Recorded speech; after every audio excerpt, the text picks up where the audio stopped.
Welcome to the SharePoint Patterns and Practices webcast. And this time we're going to talk about what does it mean that SharePoint framework is hosted and supported, or can be hosted and is supported in SharePoint 2016 Feature Pack 2. My name is Osa Juvonen. I'm a Senior Program Manager from SharePoint Engineering, and with me today as my secondary fellow in the webcast is Waldek. We'll do the quick intros as well. Sure. Hi, everybody. My name is Waldek Mastikas. I am Office Development MVP. I work at Rancor, and today we will talk about SharePoint framework arriving on premises. Yes, which is absolutely a massive deal. Now, we wanted to do this webcast to explain what does it actually mean. So what is available in on-premises? What does it mean for the Yeoman template selection perspective? And what does it mean for development perspective as well? And we'll do a quick demo on the SharePoint 2016 Feature Pack platform as well. Now, let's actually first do a few slides. So let's actually go through what does it mean. So, as part of the Feature Pack 2, client-side web parts are available in the classic experience in SharePoint 2016. So let's be super clear on this one. SharePoint Framework is the development mechanism which supports client-side web parts and also extensions in SharePoint Online. But as part of SharePoint 2016 Feature Pack 2, the client-side web part is the only piece which is enabled within the on-premises. And you might be thinking that, wait, why is that? Well, the reality is that in on-premises, the modern experiences are not available there yet. Obviously, they will land, hopefully, at some point, maybe. To be honest, that's not a topic of the webcast. So on-premises in the future versions, but they're not available in the on-premises yet. And SharePoint Framework extensions have not been actually released when the Feature Pack 2 was actually released. So the only capability which we can ship for Feature Pack 2 is basically the client-side web parts. And there is no modern experiences in the SharePoint 2016 Feature Pack 2. So you'll have the modern web parts in the classic Betis experience, just to be super clear on that one. Now, the same web part then works with SharePoint Online and on-premises. So you can actually absolutely write a one code base, which will then work in on-premises and also in SharePoint Online. There are certain implications on the versioning selection when we're going to have a look on that one in the upcoming slides, because obviously if you take the latest and greatest of the SharePoint framework and you want to target only SharePoint Online, you can actually take advantage of really the latest capabilities and options and all of that, like the SharePoint framework extensions. But you will have to use slightly previous version of the SharePoint framework if you use the SharePoint framework in on-premises. Was that, Waldek, super clearly defined? Maybe. So to recap, yes. I mean, we see on-premises exactly the same as we see in a cloud. Extensions only work with the modern UX, yes, right? Correct. Modern experience. So in 365, if you want to build extension-like solution for the classic sites, you have to fall back to things that you've used in the past, like JS Link, custom actions, correct? Correct. That is correct, yes. So because modern UX is not available on premises, you have to keep using the JS Link and user actions instead the same way you've done it in the past. So actually nothing changes there, right? And actually the reason for that is yes. And actually the reason for that is the lack of support for the modern UX on premises today as we record the webcast. Correct. That is absolutely correct. Yes. And now maybe coming back on the slide, and the last bullet point on the slide is that the Yeoman template will actually provide you an option to target the chosen environment. So you can choose to target only SharePoint Online or SharePoint Online and SharePoint 2016 FP2, and that will have an implication on the output of the scaffolding in Yeoman template. So let's actually have a look on that one, and let's concentrate on the final bullet. And this is essentially a selection which will be available when we're recording this webcast. This 1.3 isn't yet available. It will be available super soon, so we can actually show this one in practice as well. But when you have the SharePoint Framework Generator version 1.3 available, we will ask you that are you targeting your customization only to SharePoint Online, or also the on-premises. And now, depending on the selection, we will then add additional questions or ask additional things based on, well, the initial question. So if you're targeting SharePoint Online, you can do a web part or an extension. If you're targeting on-premises and online, then the only solution is web part. And I guess that the key element is there, right? It's not only online or only on-prem. Correct. It's either only online or both on-premises and online. Yes. Right? Yes. It's the online with an on-premises support. So you can actually have one code base which is running in SharePoint 2016 FP2 and SharePoint Online, or only online. And that might be something slightly difficult to grasp first, but then when we're hoping the webcast will open up the reasoning behind of this one as well. And the key reason actually relates on the versions of the server-side dependencies of SharePoint Framework. So the Feature Pack 2, SharePoint 2016 Feature Pack 2 has been, well, basically forked at the time when SharePoint Framework was in the version 1.1. Or, well, there's technical nuances on which version it was, but it was version 1.1 when that's the most simplistic way of explaining this. So the Feature Pack 2 was forked at the same time when the SharePoint Framework was in the version 1.1. And that means that the server-side dependency and server-side support for SharePoint Framework in SharePoint 2016 Feature Pack 2 is at the 1.1 level.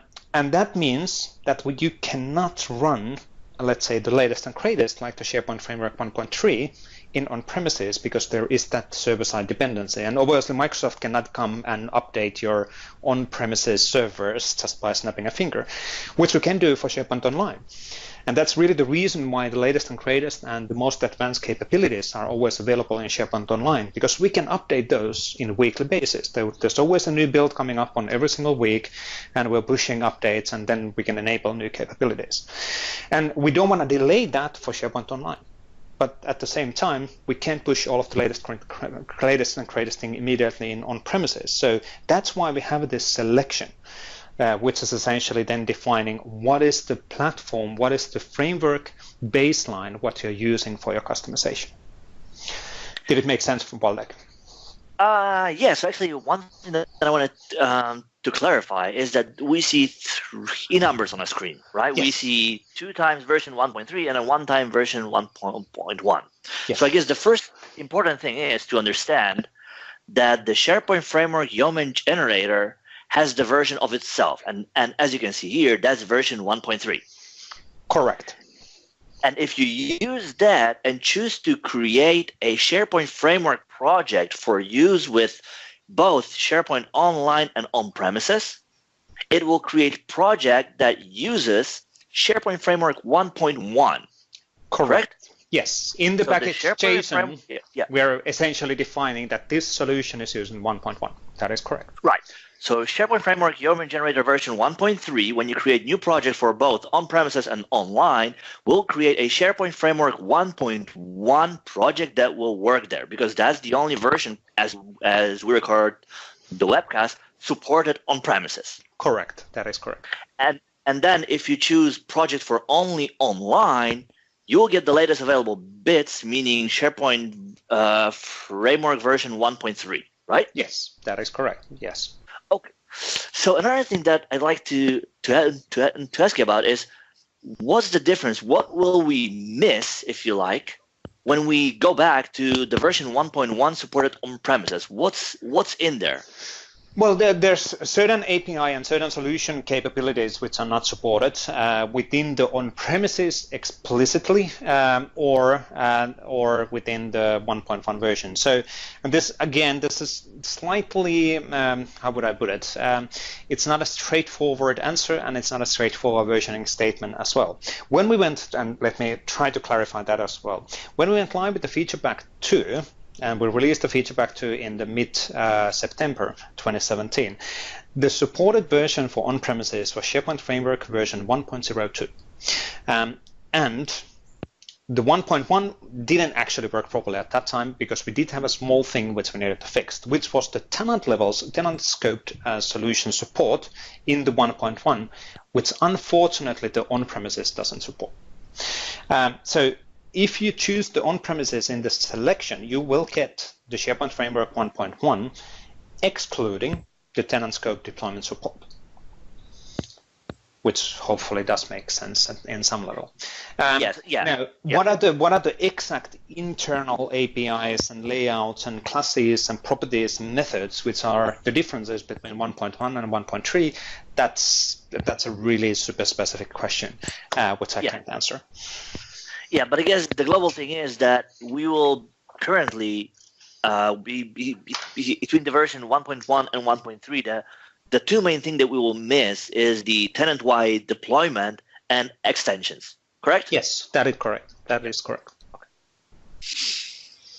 Cool. Good. Okay. So with that, how about you show us how it works in practice? Before we actually go there, let's actually have a quick discussion. One more thing. Yes, one more thing.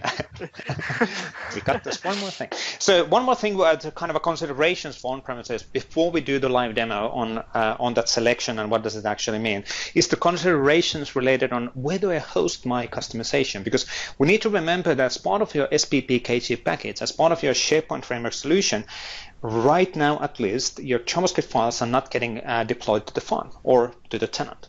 So you need to. There's two steps what you need to do. You deploy the solution package, which is the SPP KT file, which is the SharePoint Framework solution, and then you need to host your JavaScript and JSON file somewhere. And in your SPP KT file, you're referencing that location where the JSON file is located. And now in on-premises, you need to decide the location where you want to do that. And there's obviously multiple options around this one, and we wanted to quickly kind of go through all of these options. The first logical option is to host those assets in your local SharePoint environment. Absolutely supported, absolutely viable option, but there are certain implications of this one.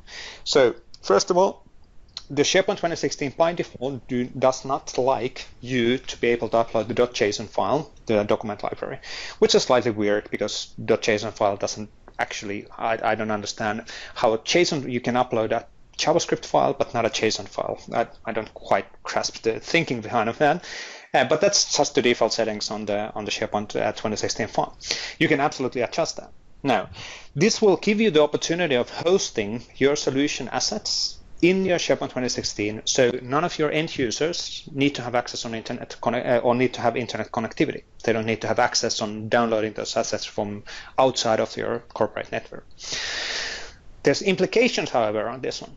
Because the flexibility isn't really there. Because if you are, let's say, your global customer, you have global endpoints and internal networks within your global environments and global, let's say, global network across the world with an internal access point.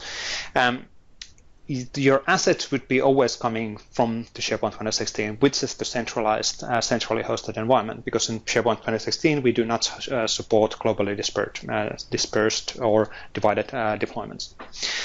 So that's a centralized. All the requests from a different, let's say, region would be coming back to your SharePoint, and that might obviously not be the optimal situation.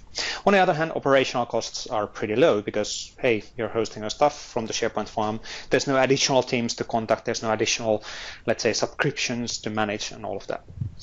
Now, the second option, which is pretty logical, related, if we kind of relate on this one to the on-premises SharePoint adding model development, is that, okay, like adding models, let's host all of this stuff in some on-premises server, let's call it an IIS server or whatever server, and then serve that information from there. That does not require internet connectivity for your end users, which is good. The geographically distributed option can be achieved with this option. It really depends, again, on your internal network setup. There might be some internal caching options within your network, or they might not be. We don't actually know because those are corporate unique deployment options. The flexibility from that perspective is good, but then that increases the operational cost because now you have an additional server what you need to get, what you need to manage, what you need to operate, what you need to make sure that it's up and running. There's high availability considerations and all of that within this server as well. It might be that it's part of your SharePoint adding model environment. That's an option, and most likely that's high available environment as well. We don't know. Again, multiple options.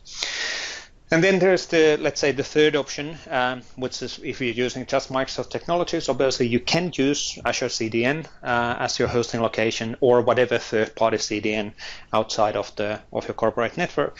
But then that requires a client connectivity or internet connectivity for your clients, which might or might not be suitable for your deployment. Flexibility is no doubt good. It's relatively easy to maintain. It's much more easily maintainable than a random one-off server, because now in Azure CDN that's a serverless deployment. So you don't actually need to go and update to the latest Windows Server versions and all of that. But then at the same time, quite often the Azure subscription management is done by different teams than SharePoint management, and that might cause some additional operational costs. So, and we could say that there's multiple other options here as well, but I would say that these three are the main themes around hosting or customization. Maybe the Azure CDN could be called an external internet-hosted CDN, and Azure just a one-off example of that.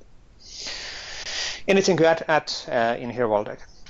No. You covered everything. Well, the only thing that I could ask, like, which one do you like the most, or which one would you say people start with, if you can recommend one? So I would say this is definitely one of those things that it's so significant. It depends. Yes. If you have a one-off simple deployment in on-premises, no doubt host your stuff in SharePoint server. That's the most simplistic thing what you can do. For a demo purposes, absolutely, that's easily doable. Now, quite often customers do have an existing, let's say, SharePoint adding model investments in on-premises. So the on-premises server, yeah, that's an option. If you have an access on Azure CDN, absolutely the best option, because and if internet connectivity is fine, because it's so easy to maintain your assets in the Azure CDN. And then it is actually CDN, it's a content delivery network, so you get your assets closer to the people regardless where they're accessing your on-premises environment. But again, it so much depends. It depends on so many things. So there's no straightforward answer in here.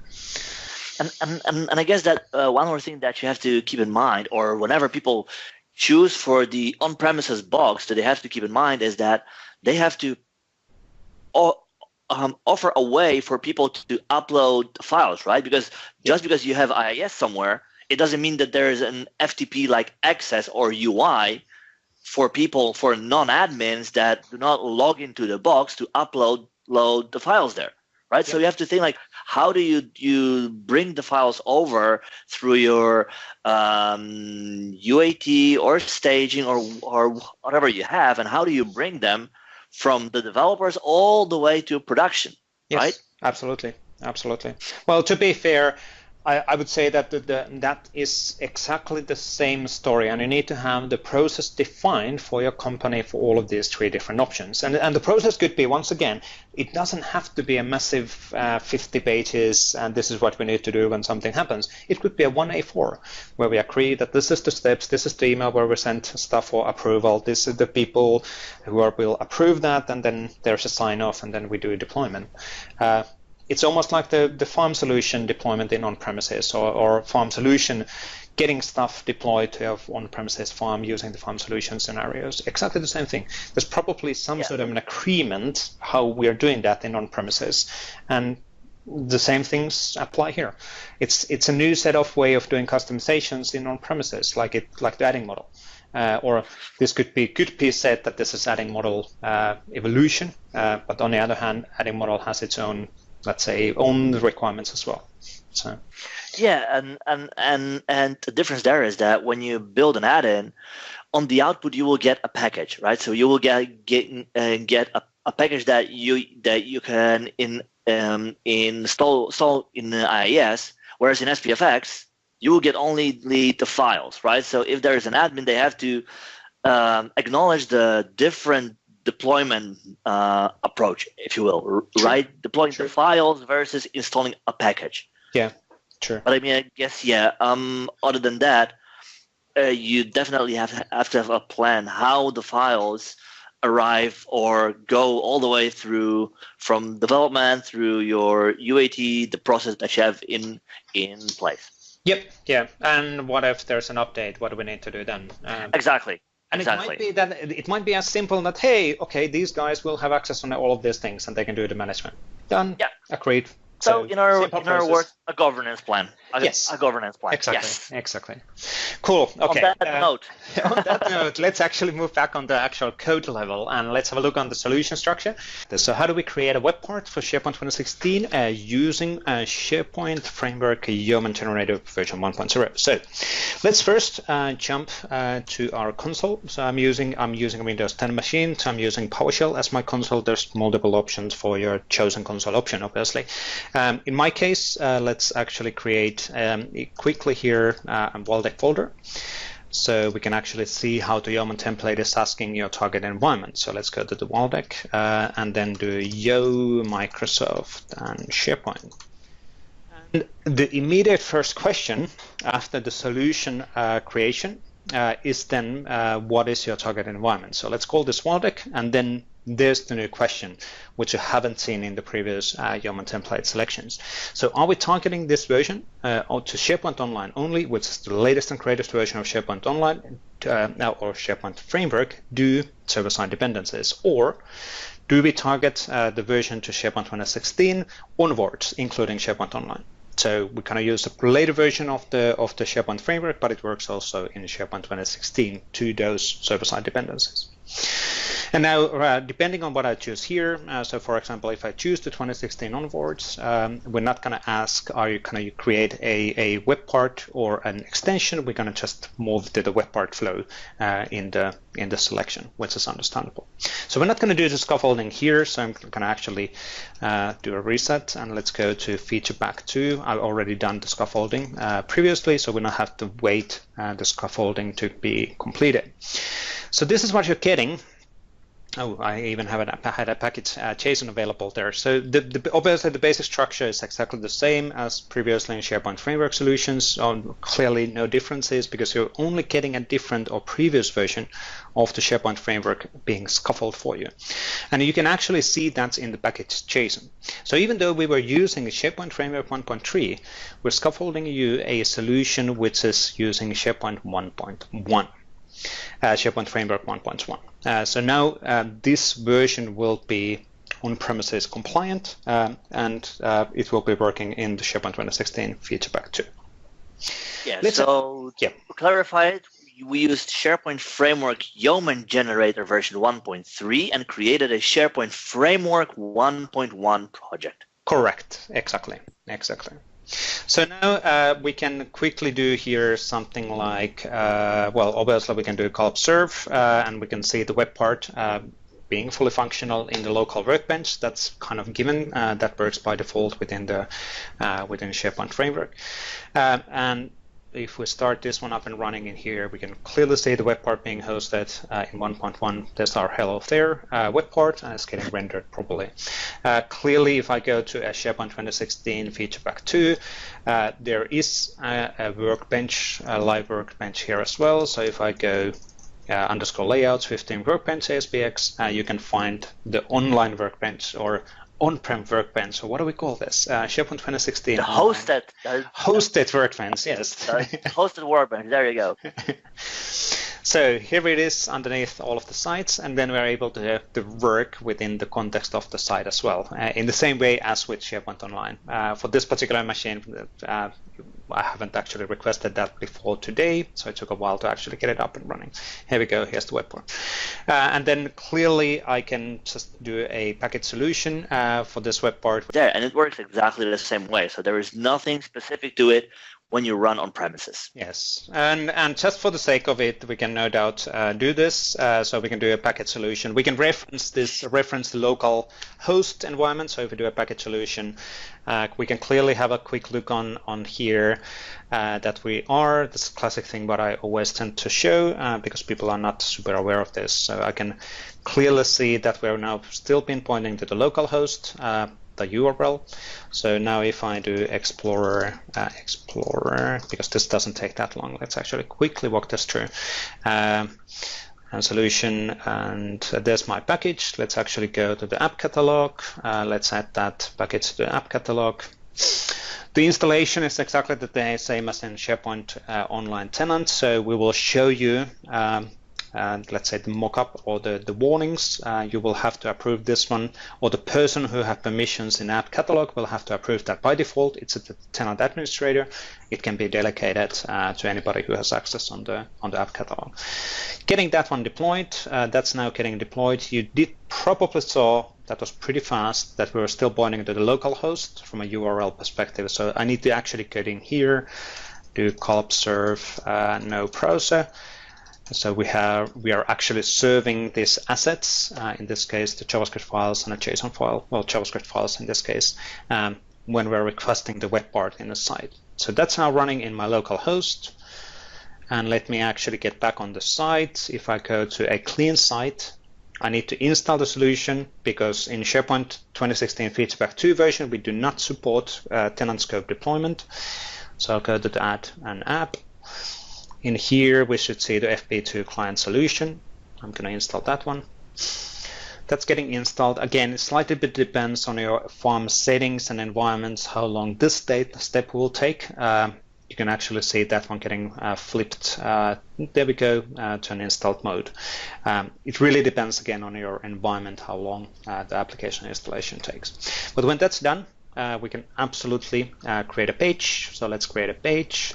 And a page on the site. Let's call this Webcast and add that one to the page. And now the web part is available within the classic experience of the SharePoint 2016. So if I go to the insert and add a web part, in this case I did not modify any default settings, so that the grouping should be unchanged. We should see the web part underneath the other. If I click that one, add, and there's my beautiful, beautiful web part getting served from on-premises using the localhost URLs. There's the web part, and I can actually even modify this. So if I go edit web part, we can see that it's exactly the same as in SharePoint Online classic experience. I can configure the web part properties, and if I do modifications, modify settings, we can see those settings keep being reflected on the web part. Nice. So with that, we have a SharePoint Framework client-side web part installed in SharePoint 2016 Feature Pack 2 on premises. Excellent. Yes. That's pretty cool, actually, when I think of it. And there we go. It's running perfectly there, no problems whatsoever. Cool. And obviously, for a, let's say, for development experience and development time thing, you can use the Workbench. I can absolutely go here and stop this one and do a quick modification on my web part. So if I go back on the source, and there's my web part, let's modify here something. Welcome to SharePoint Framework and custom SharePoint Framework in FP2. That should be pretty noticeable in the UI. I'm going to change the save the changes, and let's do the gulp serve again, because we're pinpointing from the local directly from the local host. I could do this with the live Workbench as well, but I can absolutely do this against the live side as well, because we installed that SPPKT file already to the app catalog. It's pointing to the local host. So now if we go back on the site and do a refresh, we can actually see that change being reflected on the site as well. And yeah, and with that, there is one dangerous thing, right? So this works only because now we use a debug version of the web part deployed to SharePoint. Correct. In production, the generated files would have included hash, and if you change anything in the code, that hash will change as well. Correct. So you'll have to build new package and update the package, and only then you will see new changes. Correct. This is the development time experience. In production, you would have to upload a new SBPKT file to the app catalog, but that's a production time update of the assets. So small differences there, and absolutely getting and is documented and getting more and more documented in the devdevelops.com/SharePoint location. But I think that's it for this one. So let's flip back on the slides. I think we have slides here running, and let's do a quick summary on the things. So we went through what does the SharePoint 2016 Featureback 2 support actually means for on-premises. We explained also what it means from a Yeoman template perspective. So the Yeoman template starting from 1.3 version will show you the option of doing SharePoint Online / on-premises as a choice, and then that is actually giving you the package JSON based on that particular environment. Now, somebody might be immediately thinking, what about SharePoint Featureback 3 or whatever feature on-premises version? There will be then an alternative choices. There will be absolutely which environment you want to target your web part, and there is a server-side dependency on these things, so that gets slightly more complicated. So there might be 3 choices or 4 choices in the drop-down in the Yeoman template selection. But that's it pretty much from this one. Anything additional things what we want to cover, Waldek? Questions? Questions? No. I think that if for everybody who works on premises, this is a big step towards doing more and more development and getting more benefit of the things that were already available in the cloud for some time, and now they are also available on-prem. So if you are on-prem or your customers for who you work are on premises, I would definitely encourage you to give this option a try and tell them as well like what the benefits are of using this approach, right? Because you can expect that from now on, more and more of the abilities that are available in the cloud will eventually arrive on premises as well. So the more you learn about it today, the more you'll be able to benefit of them, and both you and actually the customers for whom you work as well. Absolutely, and obviously the key point being the fact that the same web part right now, if there's a hybrid deployment, for example, it works in on-premises and in SharePoint Online. Yes, right now if the customer is using a modern UI in SharePoint Online and a classic UI in SharePoint 2016, which is the only option over there would be a visual difference, but the web part itself is still the same. So there's only one code base to maintain, which is a massive benefit, rather than having multiple different environments and multiple different solutions to maintain, depending on the environment. Absolutely. So a very attractive thing to ISVs. Absolutely, right? Absolutely correct on that.